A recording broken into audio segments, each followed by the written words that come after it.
থেকে আসলে বাংলাদেশের এরকম উদ্যোগ নিলে ভালো। এই ধরনের মুভি যদি আরো আসে আপনারা কি বাংলা ফিল্ম দেখবেন না বলিউড বা তামিল না, দেখবেন? অবশ্যই বাংলা ফিল্ম দেখবো। আমার তো খুব ভালো লেগেছে, এরকম ভাবে ফ্যামিলিকে নিয়ে এসে দেখতে খুব ভালো লাগবে। বিএসটি বাংলা ফিল্ম হলে আরো ভালো উদ্যোগ নেক, আমরা আসি দেখি, ভালো হবে। আচ্ছা, আপনার বাংলাদেশের একজন পছন্দের হিরোর নাম বলেন। আমার তো নিশো খুব পছন্দ, নিশো উনি সিয়াম খুব পছন্দ, সাকিব খান অবভিয়াসলি। আর এখন পাশাপাশি ওনাদের আর কি আরো অ্যাক্টর তৈরি হোক, নতুন নতুন অ্যাক্টর তৈরি হোক, সেটা আরো চাচ্ছি।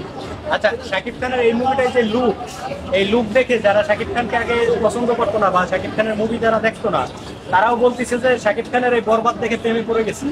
এটা হ্যাঁ, কি লুক আসলে? খুব, আমার মনে হয়েছে যে হ্যাঁ মেকআপের কাটিং খুব ভালো হয়েছে, মানে মেকআপের এখানে অনেক ভালো দেখিয়েছে। মানে আমরা তো আগে ভারতীয় বাংলার ফিল্ম দেখে খুব মানে মুগ্ধ হতাম, এখন মনে হয়েছে যে না, আমাদের বাংলাদেশে অনেক ভালো কাজ করছে।